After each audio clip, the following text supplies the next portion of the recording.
asking that there are. Rajesh, can you repeat? Rajesh? Yes, sir. Can you hear me, sir? Yeah. Can you repeat the question? Yes, sir. Sir, he is asking that there are some media queries regarding the recruitment process going on. Regarding into recruitment process going on in Indian Railway, sir. Okay. In 2018, we started the process. So there are some concern that some of people have not received the the appointment letters and offer letters. So he just wanted to know, sir. देखिए, सबसे पहले मैं आप लोगों के माध्यम से ये सबको बताना चाहता हूँ कि सबको कॉल लेटर मिलेगा। और मैं आपको थोड़ा सा इसका डिटेल दे देता हूँ। दो तरह के रिक्रूटमेंट चल रहे थे, एक असिस्टेंट लोको पायलट और टेक्नीशियन का। और असिस्टेंट लोको पायलट और टेक्नीशियन में करीब 48 लाख कैंडिडेट्स थे। 48 लाख कैंडिडेट्स का हमने एग्जाम लिया, बहुत ही ट्रांसपेरेंट तरीके से लिया, बहुत सक्सेसफुली उसको कंप्लीट किया। और उसमें हमने अपॉइंटमेंट लेटर्स काफी इशू कर दिया। उसमें मैं आपके माध्यम से सबको एश्योर करना चाहता हूं कि ये जो एएलपी के जो अपॉइंटमेंट लेटर्स हैं वो सबको इशू कर दिए जाएंगे। इसमें खाली समस्या जो आई है, जो इसमें मैं आपको एक चीज और बताता हूं। इसमें जो वैकेंसी सर्कुलेट करी थी हमने 64,371, 64,371 हमने वैकेंसी सर्कुलेट की थी।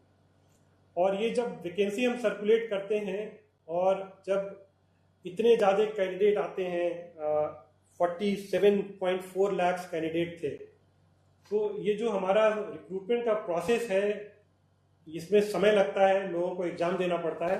तो इसलिए जब भी हम ये रिक्रूटमेंट करते हैं, अगले 1 साल तक की वैकेंसी वर्कआउट करके, एंटीसिपेटेड वैकेंसी कितनी रिटायरमेंट्स हैं ये सारा हम कैलकुलेट करते हैं। और वो एंटीसिपेटेड वैकेंसी कैलकुलेट करके हम ये रिक्रूटमेंट करते हैं।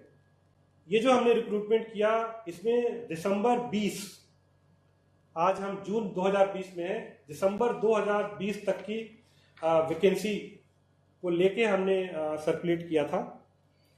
और इसमें जो पैनल हमने अप्रूव किया था वो 56,378। और आपके माध्यम से ये सबको बताना चाहता हूं कि जो वैकेंसी सर्कुलेट हुई थी 64,371, उतनी वैकेंसी फिलअप होगी। वो एक उसका तय प्रोसीजर है और उस हिसाब से वो पैनल इशू होता है और उस हिसाब से अपॉइंटमेंट लेटर इशू होते हैं। अब ये कोविड-19 की सिचुएशन में 2 समस्याएं आई हमको।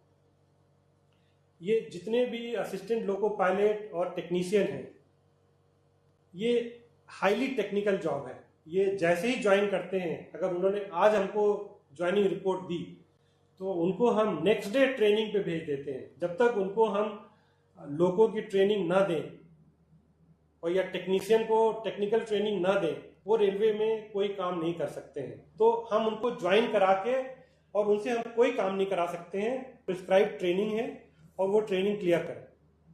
सो ये जो 3 स्टेज में बताता हूं आपको कि एक एग्जाम होके सब कुछ हो गया, उसके बाद से पैनल अप्रूव होके डिक्लेयर हो गया, उसके बाद से अपॉइंटमेंट लेटर इशू करते हैं जैसे जैसे ट्रेनिंग के स्लॉट आते हैं। बिकॉज जैसे ही उनको अपॉइंटमेंट लेटर इशू करते हैं उनके हम ट्रेनिंग एलोकेट कर देते हैं कि आप यहाँ जाके इतने महीने की ट्रेनिंग करेंगे और ये करेंगे वो करेंगे। ये जो लॉकडाउन हुआ और ये जो कोविड-19 की सिचुएशन आई, इसमें सबको समस्या हुई। ट्रेनिंग हमको रोकना पड़ा है, ट्रेनिंग रोकनी पड़ी है और इससे ये जो सारा प्रोसेस है थोड़ा सा ये डिले हो गया। लेकिन आप लोगों के माध्यम से मैं सबको भरोसा दिलाता हूं कि हम लोग पूरी कोशिश कर रहे हैं कोविड सिचुएशन को ध्यान में रखते हुए कैसे हम ट्रेनिंग को फिर से शुरू कर पाए, सोशल डिस्टेंसिंग मेंटेन करके, ऑनलाइन कुछ ट्रेनिंग मॉड्यूल डेवलप करके, क्योंकि उसमें कुछ कंपोनेंट ऐसा है जिसको कि हमको फील्ड में ट्रेनिंग देनी ही पड़ती है। उनको सर्टेन आवर्स, कुछ घंटे ऐसे होते हैं जो उनको लोगों की ड्राइविंग की ट्रेनिंग देनी होती है, सब होती है।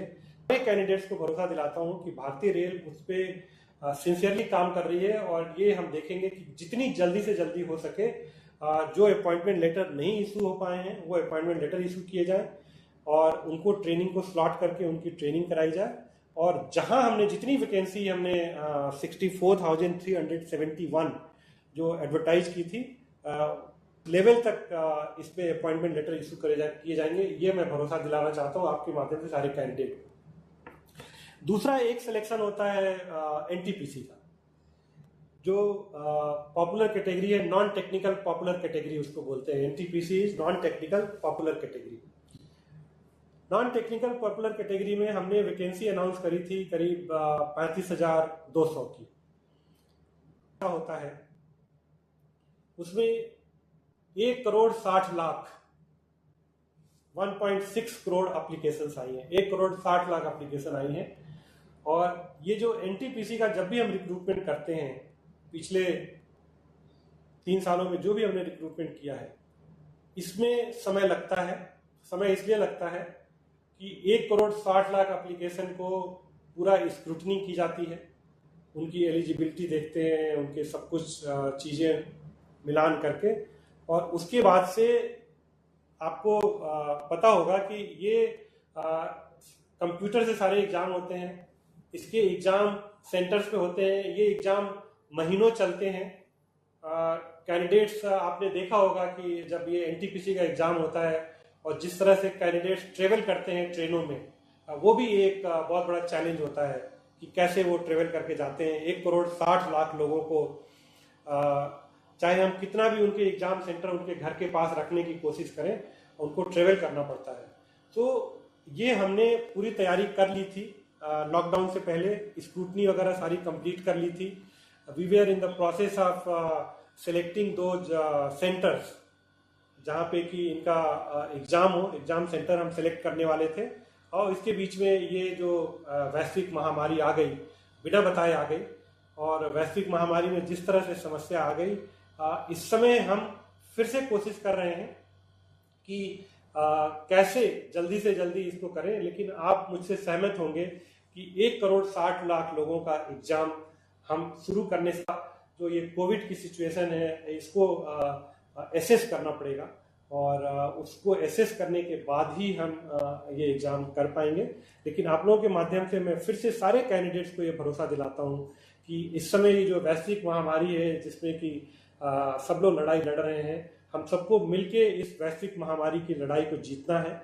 और जैसे ही स्थिति सुधरेगी, जैसे ही थोड़ा सा ये संभव होगा हमको कि एग्जाम सेंटर्स मिल जाएंगे और वो होगा, तो हम एक शेड्यूल एक minute, let me complete and then I take the supplementary question.